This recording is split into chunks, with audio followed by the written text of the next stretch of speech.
Assalamualaikum warahmatullahi wabarakatuh. Alhamdulillah wassalatu wassalamu ala Rasulillah. Segala puji dan puja kehadirat Allah Subhanahu wa taala, juga salawat dan taslim kepada Nabi besar Muhammad sallallahu alaihi wa ala alihi wa sahbihi wasallam. Saudaraku seiman, melanjutkan pada buku kita kumpulan doa yang dalam Al-Qur'an dan hadis yang ditulis oleh Syekh Sa'id bin Wahf Al-Qahtani rahimahullah, dan kita sudah menyelesaikan pada kesempatan yang lalu doa-doa yang dibaca selepas sholat fardu, dan kita akan masuk insya Allah di bab ke-25 ya. Bab ke-26-nya doa sholat istikharah, dan saya akan bacakan dulu hadisnya. Di sini disebutkan di halaman 69 bagi yang pegang bukunya, dari Jabir bin Abdullah radhiyallahu anhuma, beliau berkata, Rasulullah sallallahu alaihi wasallam mengajari kami doa istikharah dalam kurung di situ, menghadapi dan memutuskan segala sesuatu.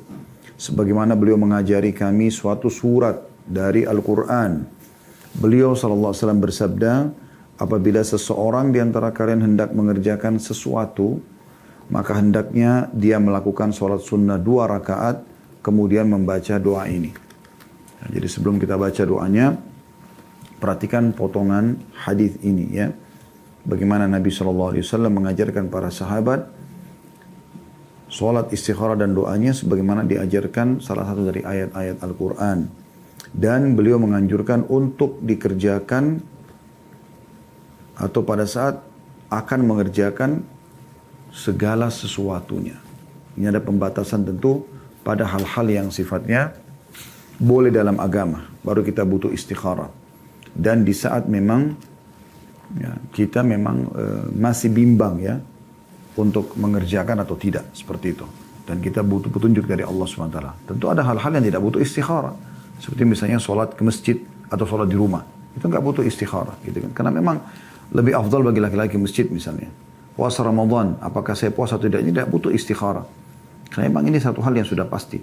Tapi kalau sesuatu yang Anda masih bimbang, Anda butuh petunjuk pada Allah Subhanahu Wa Taala supaya tidak salah melangkah, ingin menikah, ingin pindah rumah, ingin berpartner bisnis, ingin memulai usaha, ingin pindah kota, dan seterusnya, ini butuh istikharah agar Anda dapat panduan yang benar dari Allah Subhanahu Wa Taala. Dan tidak ada istikharah kecuali pada kebaikan.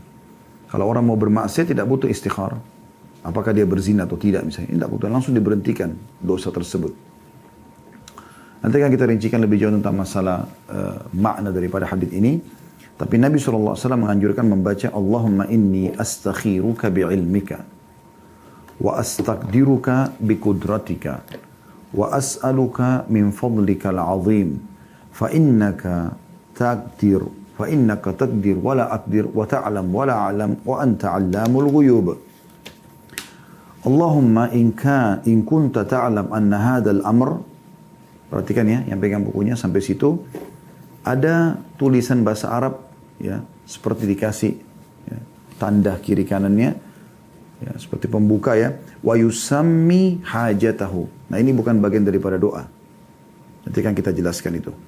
Khairun li fi dini wa ma'ashi wa akibati amri au qala ajilihi wa ajilihi faqdurhu li wa yassirhu li thumma barik li fi. وإن كنت تعلم أن هذا الأمر شر لي في ديني ومعاشي وعاقبة أمري أو قال في عاجله وآجله فاصرفه عني واصرفني عنه واقدر لي خيرا حيث كان ثم أرضني به. Artinya, ya Allah, aku memohon kepadamu atau memohon pilihan yang tepat kepadamu. Jadi supaya Allah yang pilihkan. Dengan ilmumu, maksudnya keluasan ilmunya Allah, karena Allah sudah tahu ini baik atau tidak bagi kita ya. Sementara kita sendiri manusia belum tahu kan gitu. Dan aku memohon kesanggupan untuk melaksanakannya dengan kuasamu, kalaupun kau takdirkan. Serta aku memohon kepadamu dari karuniamu yang besar, kalaupun itu kau takdirkan maka dia menjadi sumber rezeki dan menyenangkan. Karena sungguhnya engkau maha kuasa, sedang aku tidak kuasa. Engkau maha mengetahui, sedang aku tidak mengetahuinya. Dan engkau maha mengetahui yang gaib. Ya Allah, apabila engkau mengetahui bahwa urusan ini Tadi yang saya bilang ada tanda pembukanya di situ. Ya, lalu dia menyebutkan hajatnya. Nah ini bukan bagian daripada doa. Makanya kalau anda baca bahasa Arabnya, wa yusammi hajatahu itu bukan bagian daripada doa istikharah. Tapi artinya dan dia sebutkan hajatnya. Ya. Misalnya pernikahan aku, ya pekerjaanku, pindah kotaku, pindah negaraku dan seterusnya. Adalah lebih baik bagiku berkaitan dengan agama, penghidupan dan akibat urusanku, maksudnya di akhirat nanti. Atau beliau SAW mengatakan di dunia dan di akhiratku. Maka takdirkanlah ia untukku, mudahkanlah ia bagiku, limpahkanlah keberkahan padanya untukku. Dan sebaliknya, jika engkau mengetahui bahwa persoalan ini buruk untukku dalam agamaku, lalu disebutkan hajatnya, pernikahannya, pergaulannya, pindah kotanya, partner bisnisnya, mulai usahanya dan seterusnya. Buruk bagiku dalam agama, penghidupan, dan akibat urusanku, maksudnya di belakang hari, di akhirat nanti. Atau Nabi SAW mengatakan di dunia dan akhiratku. Maka jauhkanlah persoalan tersebut dariku dan jauhkanlah aku darinya. Lalu takdirkanlah kebaikan untukku dimanapun atau dimana saja kebaikan itu berada, kemudian buatlah aku ridho dengannya. Hadis ini riwayat Bukhari, jilid 7 halaman 162. Ini kita baru baca terjemahannya. Kita akan masuk panjang lebar ke masalah syarah atau penjelasan insyaAllah. Saya bacakan dulu kata penulis. Dan tidak akan pernah menyesal orang yang beristikharah kepada Allah yang Maha Pencipta dan bermusyawarah dalam kurung meminta pendapat dari orang-orang mukmin dan berhati-hati dalam menangani persoalannya. Dan Allah Subhanahu wa taala menyebutkan dalam surah Al-Imran ayat 159, A'udzu billahi minasyaitonir rajim wa syawirhum fil amr fa idza azamta fatawakkal 'ala Allah fa idza azamta fatawakkal 'ala Allah. Dan bermusyawarahlah dengan mereka hai Muhammad dalam urusan itu. Kemudian apabila kamu telah membulatkan tekad maka bertawakallah kepada Allah. Nah, ini kurang lebih gambaran daripada doa istikharah tadi bahasa Arabnya dan juga terjemahannya. Kita akan coba teman-teman sekalian masuk kepada beberapa dalil dulu yang mirip dengan ini. Masalah istikharah ya, yang mirip dengan tadi hadis yang kita bacakan. Disebutkan hadis istikharah dalam khidbah. Kalau tadi kan dalam urusan secara umum ya, hadis yang kita diangkat oleh Syekh Sa'id di sini. Tetapi ada hadis yang khusus masalah khidbah. Diriwayatkan dari Abu Ayyub Al-Ansari radhiyallahu anhu bahwa Rasulullah sallallahu alaihi wasallam bersabda, "Uqtumil khidbata thumma tawadda fa ahsin wudu'aka thumma shalli ma kataballahu laka thumma ahmad rabbaka wa majjidhu thumma qul Allahumma innaka taqdiru wa la aqdir wa ta'lam wa la a'lam wa anta 'allamul ghuyub fa idza ra'aita fi fulanata tusammiha bismiha khairan li fi dini wa dunyaya wa akhirati faqdurha li wa in kana ghairuha khairan li minha fi dini wa dunyaya wa akhirati faqdi li dhalik." Artinya kata Nabi SAW, rahasiakan dulu rencana pinanganmu. Jadi walaupun kita sudah suka sama orang, kita rahasiakan dulu. Jangan ekspos ke sana sini.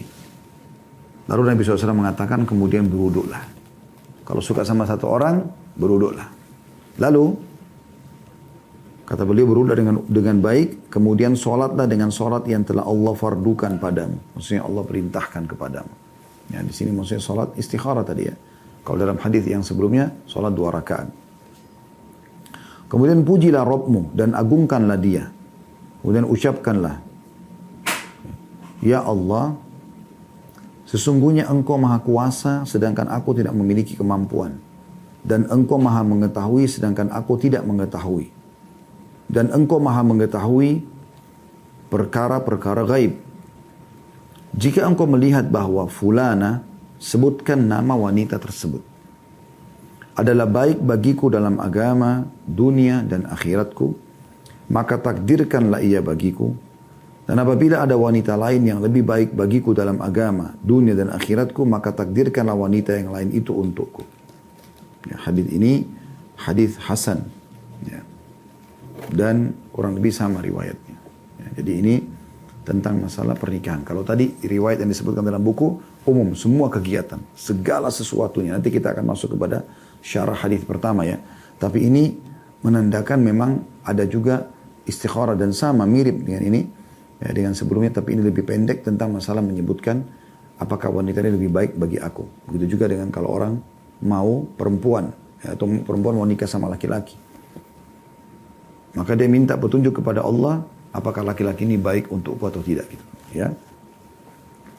Kemudian juga ada istikharah, ya.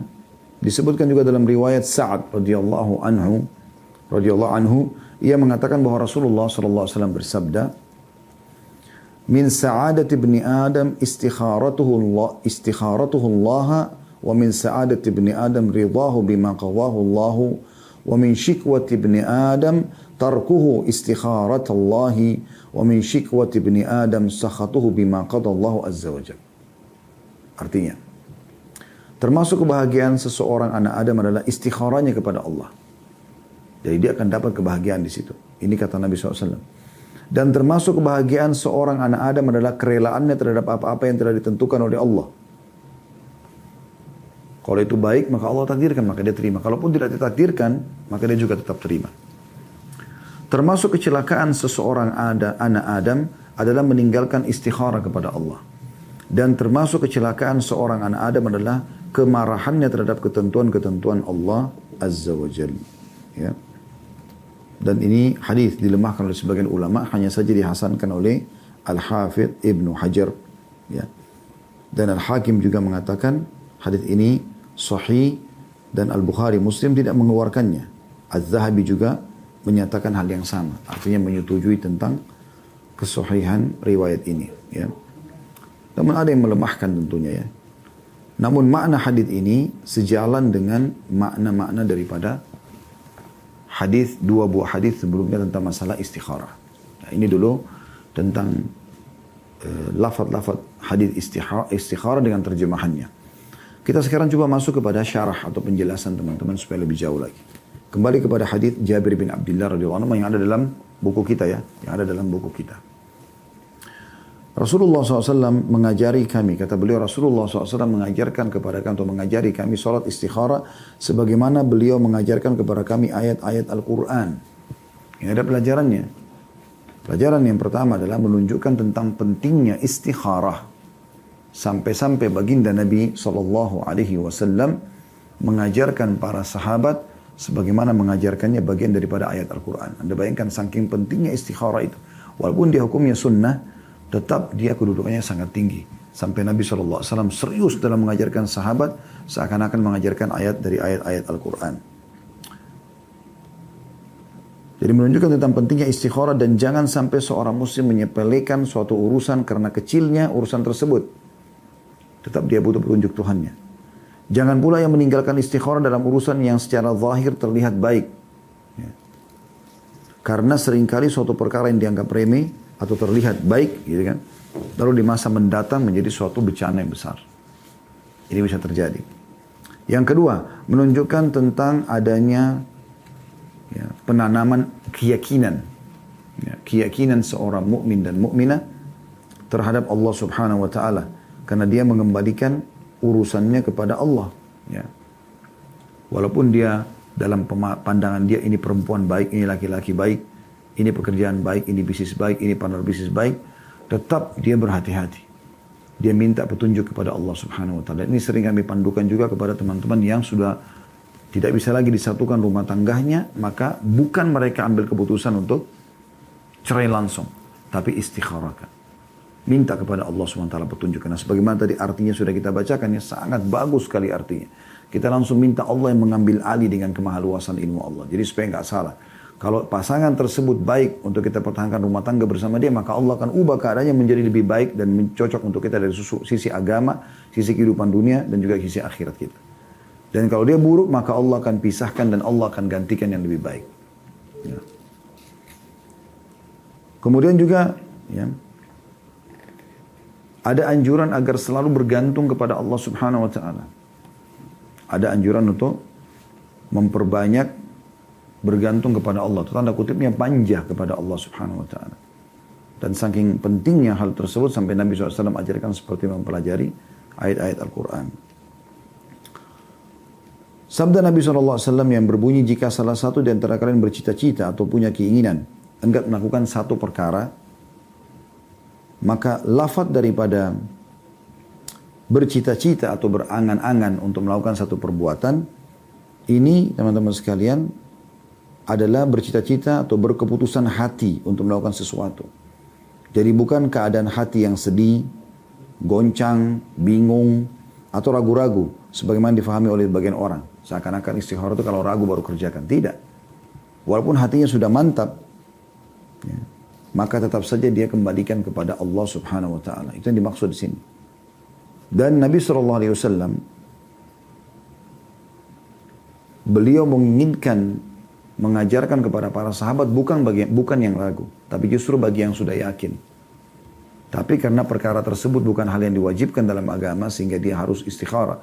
Saya sudah berikan jadi penjelasan di awal. Kalau sholat 5 waktu, mengerjakan hal yang wajib dalam agama, tidak perlu kita istikharah. Atau meninggalkan hal yang haram, atau untuk mengerjakan yang haram, kita tidak butuh istikharah.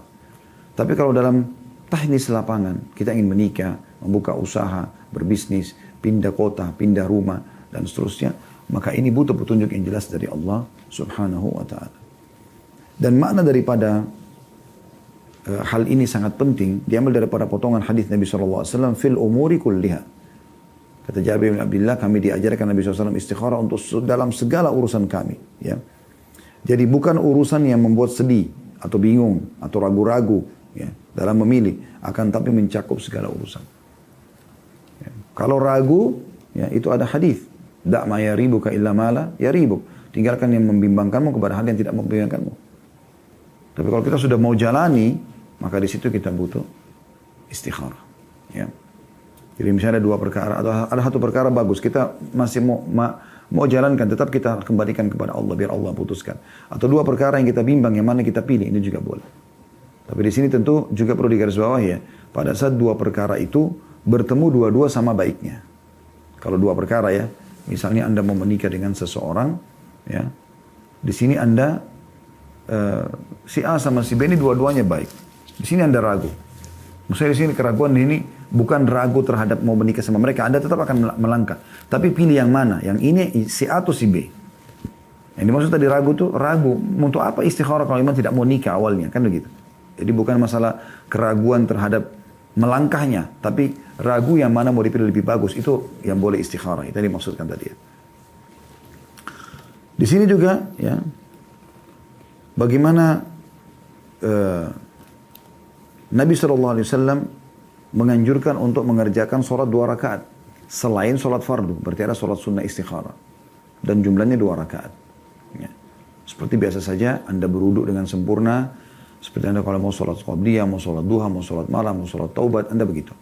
Lalu sholat biasa, seperti biasa iftitah, baca Al-Fatihah, surah pendek yang atau surah pendek yang Anda suka, sampai Anda selesai 2 rakaat, begitu salam Anda membaca doa ini. Ya. Kemudian juga ya, sabda Nabi SAW, ya Allah sungguhnya aku meminta pilihan yang tepat kepadamu dengan ilmumu. Ya. Maksudnya adalah aku meminta pilihan yang terbaik darimu dengan memudahkan urusan ini jika memang yang terbaik bagiku karena ilmumu yang lebih luas dan mencakup segala sesuatunya. Ya, Allah mengatakan dalam Al-Quran, وَقَدْ أَحَاطَ بِكُلِّ شَيْءٍ عِلْمًا, dan Allah telah meliputi segala sesuatu dengan keluasan ilmunya Allah Subhanahu wa taala. Ya.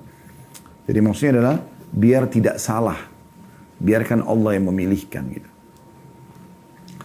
Kemudian juga potongan sabda Nabi SAW, aku memohon kekuasaanmu dalam mengatasi persoalanku dengan kemahakuasaanmu.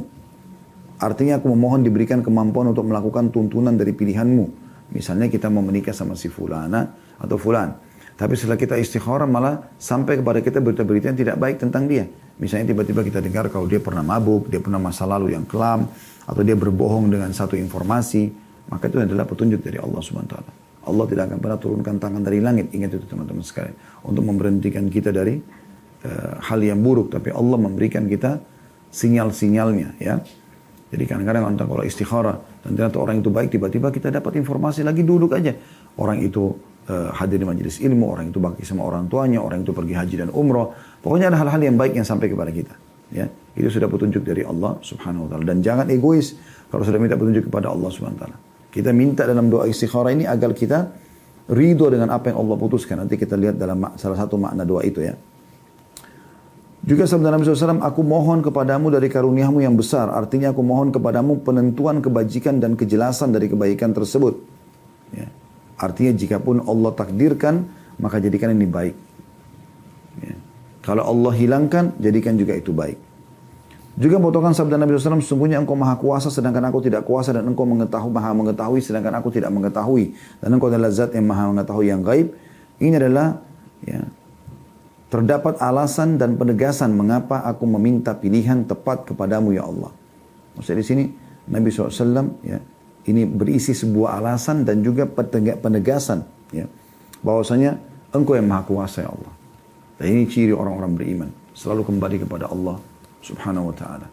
Bagaimana Nabi Ibrahim dan Nabi Ismail alaihissalatu wassalam setelah membangun Ka'bah, menjalankan perintah Allah dan sesuai dengan apa yang Allah telah berikan syarat-syaratnya, tetap mereka mengatakan Rabbana taqabbal minna innaka antas samiul alim. Ya Allah, terimalah ini dari kami. Sesungguhnya Kau maha mendengar dan juga maha mengetahui. Ya. Wa tub alaina innaka antat tawwabur rahim, dan terimalah taubat kami kalaupun ada yang kami lakukan keliru salah, maka maafkanlah kami. Sesungguhnya Kau zat maha menerima taubat dan maha pengasih. Jadi tetap kita kembalikan kepada Allah SWT. Perkataan dalam doa istikharah kita, sesungguhnya engkau maha kuasa dan aku tidak kuasa. Maksudnya engkau lebih kuasa daripada aku. Dan juga engkau lebih mengetahui. Walaupun aku punya ilmu pengetahuan, tapi tidak seluas ilmumu ya Allah. Dan engkau mengetahui hal-hal yang gaib. Maksudnya ada hal-hal yang kedepannya aku tidak tahu tentang apa yang aku ingin memulai ini, usaha ke pernikahan ke segala macam. Yang engkau lebih tahu itu ya Allah. Kita mengatakan, ya Allah, apabila engkau mengetahui. Ya, ini maknanya adalah gaya bahasa sebenarnya yang digunakan dalam bahasa Arab ya. Bukan berarti Allah tidak tahu. Tapi maknanya adalah pasti engkau tahu ya Allah. Itu maksudnya. Kemudian potongan sabda Nabi SAW bahwasanya urusan ini ya.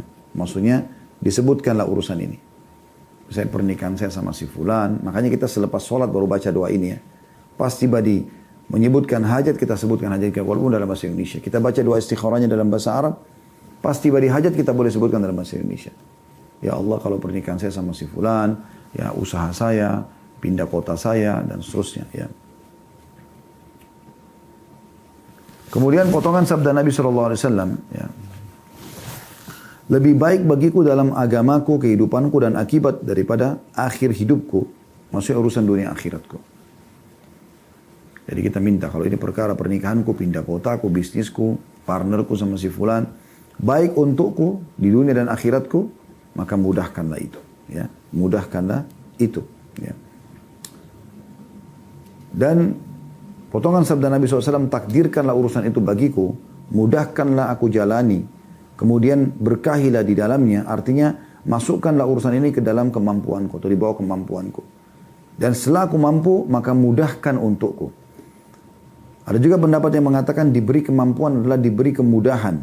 Jadi kalimat mudahkanlah bagiku maksudnya berikanlah aku kemampuan yang mudah untuk dilalui. Atau ya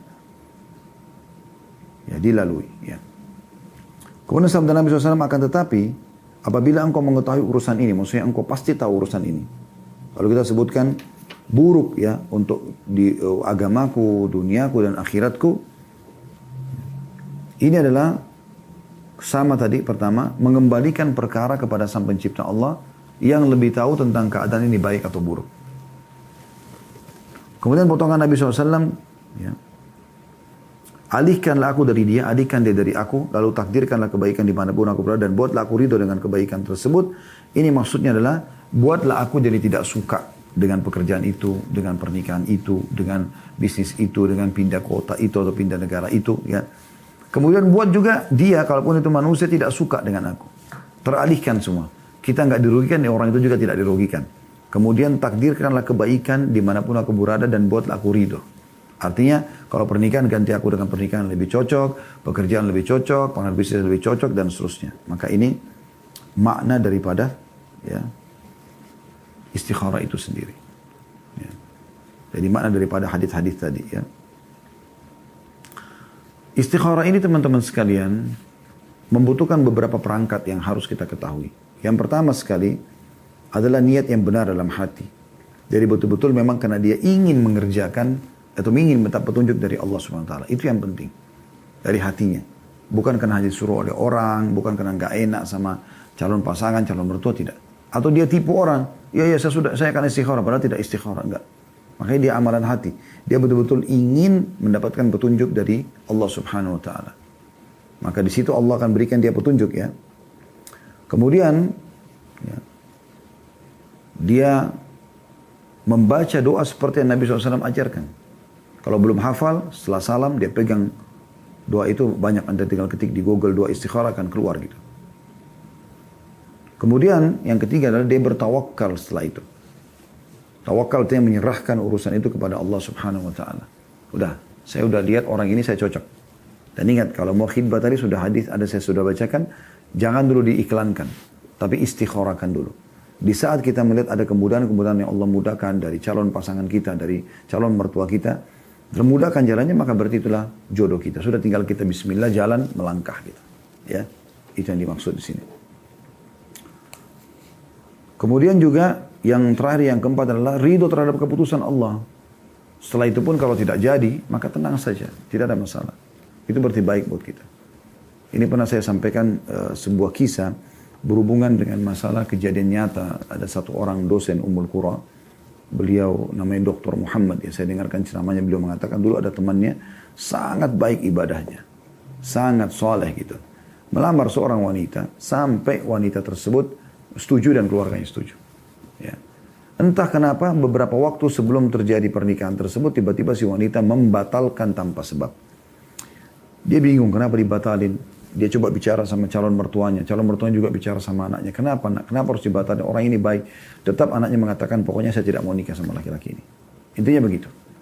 Sudah. Subhanallah. Batallah pernikahan tersebut. Berjalan waktu sampai lewat hari H yang harus mereka menikah. Perempuan ini dilamar laki-laki lain lalu dia menikah.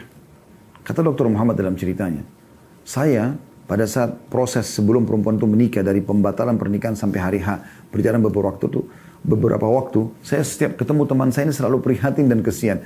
Karena doanya hampir semuanya itu. Ya Allah, perempuan ini baik buat aku, kembalikanlah buat aku, takdirkanlah buat aku. Terus dia bicara begitu. Ya.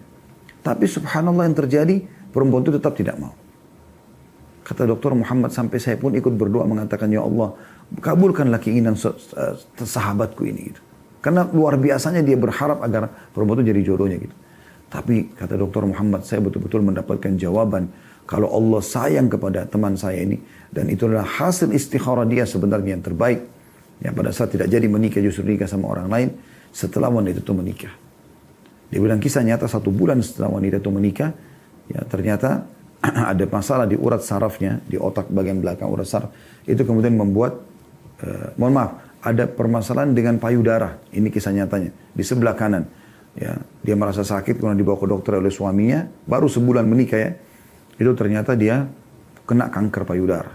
Dan sangat ganas yang harus penyebab ujungnya dipotong payudaranya sebelah kanan. Bulan kedua, kanker itu pindah ke payudara sebelah kiri lalu dipotong juga. Dalam 2 bulan menikah tidak ada lagi payudaranya. Ya. Kemudian bulan ketiga, kata Dr. Muhammad terjadi kisah nyata, ada urat saraf di otak bagian belakang perempuan tersebut yang bermasalah putus atau apa gitu ya. Intinya buta matanya. Membuat dia buta mata. Dan bulan keempat perempuan tersebut meninggal dunia. Kata Dr. Muhammad, di saat itu saya justru menyadari bagaimana cintanya Allah kepada sahabat saya yang soleh ini. Kalau dia menikah sama dia tersebut mungkin dia akan lebih menderita. Tapi Allah selamatkan dengan caranya. Maka ini teman-teman sekalian artinya kita ridho dengan apa yang Allah putuskan. Ya, tidak usah khawatir, walaupun di mata kita baik. Makanya Allah mengatakan dalam ayat Al-Quran, bisa saja kau mencintai sesuatu tapi itu buruk bagi kamu, bisa saja kau membenci sesuatu tapi itu baik buat kamu, dan Allah lebih tahu sementara kalian tidak tahu. Allahu a'lam. Baik, kita lanjutkan teman-teman sekalian berhubungan dengan masalah istikharah. Ini ada beberapa hukum istikharah yang perlu difahami. Ya. Yang pertama sekali, sholat istikharah itu 2 rakaat selain sholat fardu. Ya. Ada ulama yang mengatakan bahwasanya bisa dikhususkan 2 rakaat niat istikharah, namanya sholat istikharah. Atau dia niat, teman-teman sekalian, sholat sunnah manapun, tapi dia niatkan untuk beristikharah pada sholat tersebut. Misalnya orang sholat tahiyat masjid, sholat malam, bisa sekaligus dia niatkan ini untuk istikharahnya. Gitu. Ya. Jadi bisa dia khususkan sholat, bisa juga tidak. Ya. Artinya dia bisa lakukan dengan sholat sunnah secara umum. Ya. Kemudian juga perlu digarisbawahi, 2 rakaat ini teman-teman sekalian, tidak ada bacaan-bacaan khusus ya. Jadi yang ada seperti umumnya membaca Al-Fatihah setelah iftitah, kemudian baca surah secara umum. Mau pendek, mau panjang, itu dibolehkan. Tidak ada masalah. Ya. Kemudian yang selanjutnya harus kita pikirkan adalah dilakukan sholat tersebut dengan penuh keyakinan, bukan desakan, ikhlas karena Allah Subhanahu Wa Taala, dan memang betul-betul ingin dapat petunjuk. Jadi jangan ada yang ragu ya, sebagaimana kita katakan tadi. Karena kalau diikuti dengan keraguan, maka ini tidak membutuhkan istikharah. Ini diluruskan oleh para ulama. Istikharah bukan kalau kita ragu. Justru kita sudah yakin, tetapi kita ingin petunjuk dari Allah Subhanahu Wa Taala. Kalau kita ragu, jangan melangkah. Gitu kan? Jangan melangkah. Kecuali tadi saya bilang ada 2 hal yang kita akan pilih di sini. Kita ingin tahu mana yang terbaik dari 2 ini. Nah di situ kita minta sama Allah Subhanahu Wa Taala petunjuk salah satunya. Tapi kalaupun tidak ada 2 pilihan ini, kalau memang itu sudah baik pun dan Anda ingin supaya jelas mendapat petunjuk dari Allah, maka lakukan istikharah itu. Sudah jelas-jelas saya akan menikah dengan seorang laki-laki yang saleh, atau saya akan menikah dengan seorang wanita yang salehah. Ya, bila seorang muslimah mengatakan dia akan nikah dengan laki-laki soleh, atau seorang laki-laki mengatakan dia akan nikah dengan wanita soleh, dia udah yakin ini bagus akhlaknya, bagus agamanya, bagus jalur nasabnya, berpendidikan, apalah segala macam. Tetap dia istikharah. Justru situ dibutuhkan istikharah. Ya. Tapi kalau dia ragu, agamanya ini orang bagus atau tidak, kelihatannya sih belum berhijab, kelihatannya sih belum jaga sholat, kelihatannya, nggak usah istikharah, nggak usah nikah sama dia. Karena Nabi SAW menyuruh kita meninggalkan hal yang diragukan kepada hal yang tidak meragukan. Ya. Ini perbaikin baik-baik. Jadi pemahaman sebagian orang yang mengatakan nanti kalau samar istikharah ini keliru. Bukan dengan cara seperti itu. Ya. Kemudian juga perlu digarisbawahi, lakukan sholat ini tentu dengan seluruh syarat-syaratnya ya. Dengan tumaknina, dengan kehusyuan ya. Kemudian istikharah ini dilakukan bukan pada hal-hal yang haram. Sudah saya jelaskan di awal tadi, tapi kita titik beratkan lagi. Gak ada istikharah berzina atau enggak. Ya. Minum khamar atau tidak. Mencuri atau tidak dan seterusnya. 2 istikharah dibaca setelah salam. Ya. Hal itu berdasarkan sabda Nabi SAW, thummal yakul. Ya. Kata Nabi SAW kan, berduduk dengan baik, kemudian dia sholat 2 rakaat, kemudian dia ucapkan. Jadi 2 istikharah bukan dibaca pada saat lagi sholat, tapi setelah sholat. Karena Nabi SAW mengatakan setelah sholat, kemudian dia membaca, lalu membaca 2 istikharah tadi. Ya. Kemudian disunnahkan pada saat mau istikharah ini, kita memuji-muji Allah. Makanya potongan awalnya kan, Allahumma inni astakhiruka bi ilmika, wa astaghfiruka bi qudratik. Gitu kan. Ya Allah, aku beristikharah ini dengan keluasan ilmumu. Gitu kan, kita memuji-muji Allah. Kemudian yang penting digarisbawahi juga, hasil daripada istikharah itu tidak harus mimpi. Boleh orang bermimpi, boleh juga tidak. Boleh misalnya ada kecenderungan, ada kemudahan, dan ini yang lebih banyak daripada mimpi. Maka ada orang katanya sudah beristikharah, sudah sekian lama tidak mimpi-mimpi. Memang tidak harus mimpi. Tidak harus mimpi. Ya. Itu sudah umum disampaikan oleh para ulama. Tapi bisa saja ada kecenderungan, ada kemudahan, dan seterusnya. Ya. Kemudian kalau istikharah itu fokus kepada doa yang sedang diminta. Dan jangan campur adukkan doa yang ingin disampaikan hajat yang lain dalam sholat istikharah. Misalnya kita mau menikah, sudah kita fokus bahas masalah itu. Kita mau kerja, kita fokus masalah itu. Ya. Jadi kalau doa-doa yang lain Anda sampaikan di waktu lain, karena memang Anda ingin fokus di sini. Dibolehkan berdoa tanpa sholat 2 rakaat ketika ada uzur. Ini juga pendapat para ulama. Seperti misalnya lagi haid dan nifas. Dia kan tidak mungkin ya, berdoa sekarang. Dia tidak mungkin sholat. Tapi apakah dia tunggu nanti selesai haid dan nifas baru kemudian dia sholat istikharah? Jawabannya tidak. Dia boleh berdoa. Ya. Tapi tidak perlu dengan sholatnya. Ini pendapat ulama. Atau ketika ada kesempatan. Ya, yang misalnya antara azan dan iqamah. Gitu kan. Atau waktu-waktu turun hujan. Waktu mustajab doa. Dan dia butuh sekarang jawabannya dari Allah Subhanahu Wa Taala. Dia boleh baca istikharah itu, doa istikharah. Jadi sholat sunnah ini bukan Bukan satu kewajiban, tapi itu lebih baik kalau dia gunakan dengan sholat. Ya. Ini berhubungan dengan masalah istikharah juga, gitu kan. Ada riwayat dari Abdullah bin Umar dan Abdullah bin Mas'ud radhiyallahu anhuma di mana disebutkan di dalamnya doa semata tanpa menyebutkan sholat. Riwayat-riwayat tersebut dengan seluruh jalannya menaikkan derajatnya kepada derajat hasan. Ada juga sebagian athar atau riwayat yang menunjukkan hal tersebut seperti kisah pemendaman jenazah Rasulullah sallallahu alaihi wasallam, ya. Ada keterangan yang jelas juga dari sebagian fuqaha mengenai kebolehan hal tersebut, seperti An-Nawawi dalam Kitabul Adhkar di halaman 151, Ibnu Hajar Al-Haythami dalam Minhajul Qawim jadi 1 halaman 287, dan selain mereka berdua juga mengatakan boleh membaca doa istikharah tanpa sholat. Tapi tetap lebih afdal kalau diikuti dengan sholatnya, ya, karena hadis kan kalau mau lengkap berudu, sholat, kemudian doa, gitu kan. Dan juga boleh dikhususkan sholat, namanya sholat istikharah, atau anda niatkan sholat malamnya untuk istikharah, gitu. Itu dibolehkan. Kebutuhan untuk istikharah ini akan selalu ada dan senantiasa berulang. Setiap muslim akan membutuhkan sesuatu yang dapat membantunya untuk memperbanyak istikharah tanpa ada perasaan terbebani, walaupun dia ulang-ulangi berulang kali, gitu ya. Tidak ada masalah. Bahkan dianjurkan agar beristikharah dalam setiap masalah, walaupun itu masalah kecil. Walaupun itu masalah, bukan masalah yang besar, tapi masalah yang kecil pun. Karena dikatakan oleh Jabir bin Abdullah tadi dalam riwayat, maka beristikharah dalam setiap keadaan, gitu kan. Kemudian juga perlu digarisbawahi, setelah urusan terjadi, maka tidak boleh sama sekali memiliki keraguan mengenai sahnya sholat istikharah. Misalnya sudah terlanjur menikah, setelah itu kan ada kecenderungan terbuka kalau anda menikah. Jangan anda bilang, benar nggak sih ini hasil istikharah saya? Nggak boleh. Berarti dia sangka buruk dengan Allah Subhanahu Wa Taala. Ini berarti lemahnya keyakinannya dan tawakalnya kepada Allah. Nggak boleh. Dia sudah tahu dia istikharah, lalu kemudian dia sebutkan nama orang. Makanya tadi kita bilang kan di antara garis yang harus digarisbawahi dalam sholat istikharah harus fokus kedua itu. Sehingga pada saat dia cenderung dan termudahkan setelah itu, berarti sudah itu jawabannya. Tidak boleh ada keraguan. Ya. Masalah kasus nanti setelah menikah ternyata ada hal-hal yang terjadi misalnya dalam rumah tangga itu ada keributan, ada segala macam. Itu tidak menafikan kemuliaan sholat istikharah dan petunjuk bahwa ini adalah orang yang terbaik buat kita. Karena kan bedakan teman-teman masalah teknis lapangan. Misalnya ada karakter-karakter yang butuh untuk diubah dengan tidak. Bukankah Ummahatil Mukminin ridwanullah alaihinna, Aisyah radhiyallahu anha, Hafsah dan beberapa istri Nabi yang lain sempat ada beberapa hal yang merupakan kesalahan mereka yang ditegur dalam Al-Quran, dan Nabi SAW mengambil keputusan jelas kepada mereka gitu. Bukan berarti mereka buruk, ya kan? Tetapi memang itu teknis yang bisa saja terjadi. Tidak menafikan kemuliaan sholat istikharah. Karena di antara seluruh wanita atau seluruh laki-laki, inilah yang terbaik yang Allah sudah pilihkan di antara yang ada di zaman kita itu, atau di yang ada di sekitar kita. Seperti itulah, ya.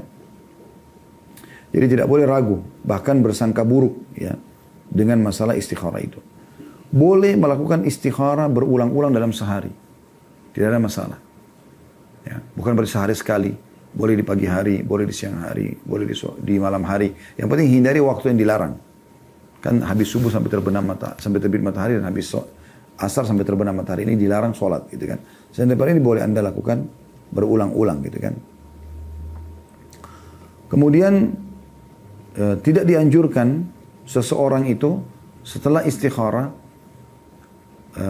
memperbanyak pilihan-pilihan lagi di kasus yang sama. Contoh misal, sampai dia dapat jawaban, dia mau menikah sama si fulan. Ya udah, dia fokus dulu istikharah untuk itu. Sampai memang Allah tunjukkan kepada dia, hatinya tidak cenderung, dia dapat informasi negatif tentang orang tersebut, orang itu membatalkan sepihak, kemudian baru dia ikhtiar ke yang lain. Jadi jangan dia istikharah mau nikah sama si fulan atau si fulan, kemudian dia cari lagi cara lain, dia istikharahkan juga di waktu yang bersamaan. Enggak, dia tuntaskan dulu satu. Itu juga dengan segala jenis pekerjaan. Ini termasuk adab dalam masalah itu, ya. Kemudian tidak menutup kemungkinan bagi orang yang sudah istikharah untuk bermusyawarah dengan orang-orang mukmin.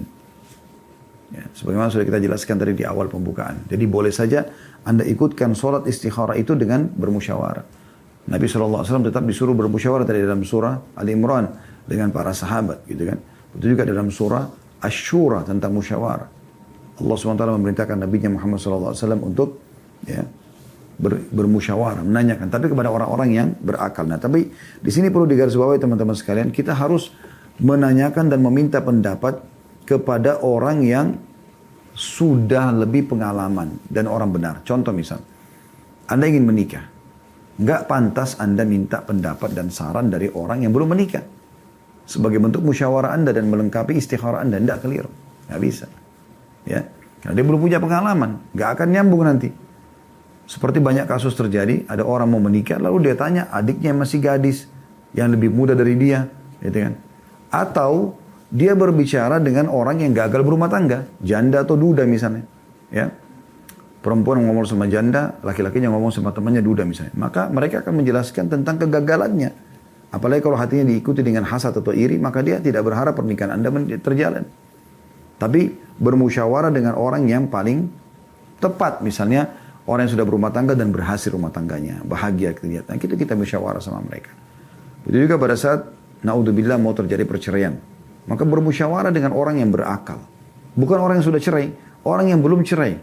Tapi bagaimana menurut dia pandangannya kalau sampai terjadi kasus ini pada dirinya. Maka itu nggak masalah, kita minta petunjuk. Dan jangan terlalu banyak orang yang diajak bermusyawarah. Ya, sebagaimana juga tadi istikharah, kita fokus ke satu permintaan kita itu sampai selesai. Gitu. Ya. Musyawarah dengan 1-2 orang cukup. Tidak usah banyak-banyak. Yang penting orang itu berakal. Karena kalau semua orang Anda bermusyawarah, semua teman di kos-kosan, semua teman di kontrakan, semua teman di kampus, semua teman di tempat bisnis, semua orang yang ditemui dari teman-teman atau dari sanak kerabat, semua diajak berngomong musyawarah, ini keliru. Membuat bimbang dan ragu. Tapi dia hanya fokus kepada 1-2 orang yang berakal. Nah, pernah kasus terjadi begitu. Ada orang mau cerai rumah tangganya. Akhirnya terjadi betul perceraian. Kenapa? Karena yang diajak musyawarah adalah adiknya masih gadis. Akhirnya si istri ini dengar pendapatnya. Anak ini masih gadis, pikirannya simpel. Ya udah kalau kakak nggak cocok, cerai aja. Lalu dia ikuti, dia pikir itu petunjuk. Ini keliru. Pasti bertolak belakang gitu. Nggak mungkin. Allah tidak mungkin mau keburukan buat kita dan tidak mungkin juga Allah mudahkan dari orang yang berakal yang kita ingin partnerkan dengan istikharah kita itu memberikan pendapat yang keliru. Kecuali Anda cari orang yang salah di sini. Ya. Ini termasuk. Jangan juga pernah bermusyawarah dengan ahli maksiat. Ini nggak boleh. Ya. Karena dia tidak akan mungkin bisa memberikan petunjuk apapun kepada kita. Gitu. Ini harus betul-betul ya difahami baik-baik. Kemudian istikharah juga sebagaimana saya jelaskan tadi di awal dilakukan pada perkara yang tidak diragukan dan itu baik, dibolehkan dalam agama. Kecuali terjadi 2 perkara yang berbeda dan atau dua hal, 2 pilihan, tapi dua-duanya baik. Nah, di sini kita istikharah dan tidak ada istikharah kalau perbuatan A baik dan perbuatan B buruk, nggak ada istikharah. Pernah ada seseorang yang menanyakan kepada saya, seorang ikhwah, ya, semoga Allah menjaga beliau ya, yang pernah ikut di taklim kami. Gitu. Kemudian dia, teman-teman sekalian, pernah kuliah di satu tempat, satu kota Madinah kebetulan. Masya Allah, tabarakallah, yang semoga Allah jaga kemuliaan kota Madinah. Siapa yang tidak tahu kota Rasulullah SAW, kota yang sangat indah. Beliau sudah sekolah di sana gitu. Pada saat mau berangkat sempat saya motivasi sampai akhirnya berangkat, alhamdulillah. Yang jelas tiba di sana, rupanya dia kena penyakit gitu, ada sakit. Kemudian dia tanya sama saya, dia bilang, Ustaz saya bagaimana? Saya ini ada sakit dan seterusnya lah, segala macam hal yang ya, yang dia bahasakan gitu. Dan hatinya selalu gejolak untuk pulang gitu. Apa saya istikharah gitu kan? Untuk pulang tinggalkan kampus Madinah ke Indonesia atau saya tetap kuliah? Saya bilang subhanallah akhi. Setahu saya, sepengetahuan saya, sebatas ilmu saya, tidak ada istikharah dalam masalah ini. Karena kota Madinah, kata Nabi SAW, khairun lakum. Lebih baik untuk kalian. Tidak bisa dibandingkan dengan kota manapun di muka bumi kecuali Mekah. Jadi nggak mungkin. Nggak butuh istikharah dalam masalah ini. Kuatkan tekad, berdoa kepada Allah SWT, kemudian lanjutkan. Tapi ternyata subhanallah, beliau lebih memilih untuk balik gitu. Dan Allah sudah tentukan keputusannya, setelah dia ambil keputusan itu ya. Apapun yang kita ambil keputusan setelah itu berarti kita sudah memilih sendiri. Tapi saya sangat yakin kalau hal seperti ini tidak butuh istikharah. Karena lebih baik gitu kan. Sekarang saya umroh atau nggak umroh. Untuk apa istikharah? Nah umroh, ibadah. Gak usah istikharah. Bismillah jalani saja. Gitu kan. Kecuali bertemu antara 2 hal memang yang penting gitu ya. Sekarang umroh di bulan ini atau umroh di bulan depan. Bulan depan kebetulan Ramadan. Sekarang bulan Sya'ban. Bulan Ramadan lebih baik. Ya, tapi saya khawatir nanti siapa tahu ajal datang dari sini dia istikharah misalnya. Ini contoh. Dan ini teman-teman sekalian, istikharah ini memberikan gambaran kepada kita bahwasanya kita hanya bergantung kepada Allah SWT dan tidak ada lagi bentuk yang lain selain daripada istikharah ini. Maksudnya begini, banyak orang melakukan hal-hal yang aneh-aneh, ya, aneh-aneh. Misalnya mengundi nasib dengan biji-bijian, ya, kan begitu. Seperti misalnya menghitung biji pada saat dia mau lakukan satu perkara nih, lakukan, tidak, lakukan, tidak, lakukan, tidak, dan akhirnya jatuhlah kepada kata-kata tidak misalnya. Ya udah berarti saya sial nih kalau saya melakukan. Ini nggak boleh ini, mutlak. Ya. Itu juga ada orang yang melakukan dengan suara toke ya. Tapi itu saya waktu masih kecil di kota Makassar saya sering dengar itu ya. Kadang-kadang sampai orang sudah dewasa gitu dekat saya mengatakan pada saat toke mengeluarkan suaranya toke gitu, lakukan. Yang kedua tidak, lakukan tidak. Sampai terakhir kalau toke yang sudah tidak bersuara, oh berarti jangan dilakukan. Ini nggak boleh. Ini namanya tatayur, menggantungkan nasib pada sesuatu yang tidak perlu. Ada orang dengan sapu tangan, ada orang dengan kerikil, ada orang dengan gatal tangannya, matanya dan segala macam hal, ataupun sampai masuk kepada hal-hal yang syirik lebih besar lagi, yaitu ramalan bintang, ya, atau mengundi nasib dengan orang yang masuk ke dalam rumahnya, ya. Kalau orang ini datang ke rumah saya berarti begini dan begitu. Nah ini semua teman-teman sekalian tidak benar, ya. Jadi orang-orang Quraisy itu ada dua hal yang mereka lakukan dikenal dengan tatayur, itu yang diharamkan dan termasuk syirik, ya. Yang pertama, mereka membayar peramal dan dukun yang ada pada saat itu, ya, membayar dan mereka diberikan sebuah kotak itu isinya bulu hewan, bulu burung. Ditulis di atasnya, lakukan lembar yang pertama, lembar yang kedua, bulu yang kedua itu tidak lakukan, yang ketiga kosong, ditaruh. Setiap kali dia mau lakukan satu urusan gitu, apa saja di Mekah mereka datangi dukun-dukun ini, dan dukun ini menipu orang, tidak benar semuanya. Tapi diberikanlah uang, kemudian dia ngundi nasibnya. Dia masukkan tangannya ke dalam kotak tersebut, ya. Kalau keluar bulu yang ada tulisan lakukan, berarti dia akan berhasil, bagus kalau dia lakukan gitu. Safarnya, menikahnya, usahanya dan seterusnya. Tapi kalau keluar jangan lakukan atau tidak lakukan, maka berarti dia akan sial kalau dia lakukan. Kalau keluar bulu yang belum ada tulisannya, dia ulangi sampai salah satunya keluar. Nah, itu kebiasaan orang-orang jahiliyah dulu. Yang kedua, mereka mengambil burung, kemudian mereka melepaskannya. Kalau terbang ke arah, ya, yang dia mau pergi, safar misalnya ke arah selatan, ya, maka berarti dia akan selamat. Kalau ke arah utara lawannya, berarti dia akan celaka. Nah ini semua hal-hal yang tidak boleh sama sekali. Ini tidak masuk dalam. Kita serahkan kepada Allah SWT dan tidak ada namanya waktu yang sial. Makanya kata Nabi SAW dalam hadis Qudsi, Allah berfirman, hadis Bukhari, La tasubud dahr fa innid dahr. Kata Allah, jangan pernah kalian mencaci maki waktu. Jangan bilang ada yang sial. Gitu kan. Gak ada waktu yang sial. Allah ciptakan semua waktu mulia. Waktu itu semuanya baik untuk digunakan gitu kan. Ada waktu lebih baik dari yang lain, iya. Seperti misalnya hari Jumat lebih baik daripada yang lain, iya. Ramadan lebih baik daripada yang iya. Tapi bukan berarti yang lainnya sial. Seperti keyakinan di Indonesia, sebagian orang yang saya pernah dengarkan itu, hari Selasa adalah hari yang sial. Jadi kalau ada orang terjadi kecelakaan, segala macam hari Selasa, oh karena hari Selasa. Loh kenapa hari Selasa ini? Apa hubungannya? Nggak ada sama sekali hubungannya. Dan ini, makanya kita butuh ilmu yang benar. Ya.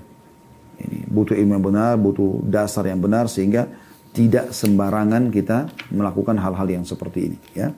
Tentu kalau kita ingin bicara lebih jauh daripada ini, tidak boleh teman-teman sekalian seperti orang-orang non-muslim ya. Mereka anggap kalau rumah itu menghadap ini, maka akan sial. Pintu menghadap ini tidak boleh, ini dan ini tidak boleh. Kita ada sendiri sebenarnya. Seperti kasus tidak boleh, Nabi SAW melarang menghadap dan membelakangi kiblat pada saat buang air besar, buang air kecil. Itu ada. Tapi tidak perlu kita mengikuti ya cara-cara orang non-muslim ini. Tidak boleh sama sekali. Ya. Kemudian kita tutup teman-teman sekalian dengan yang terakhir adalah istikharah ini tidak harus kita bergantung murni sama hasilnya apa, tapi butuh ijtihad.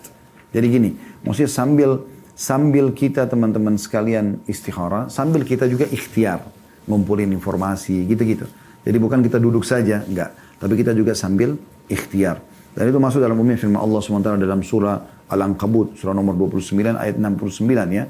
A'udzu billahi minasyaitonir rajim walladzina jahadu fina dan hadiyannahum subulana wa innallaha la ma'al muhsinin, dan orang-orang yang berjihad atau untuk mencari keridhaan kami, berusaha, ya, berikhtiar, benar-benar akan kami tunjukkan kepada mereka jalan-jalan kami, dan sungguhnya Allah benar-benar bersama dengan orang-orang yang berbuat baik. Allahu a'lam. Jadi ini bahasan tentang istikharah insyaallah, dan kita akan masuk di pertemuan akan datang nanti dengan zikir pagi petang.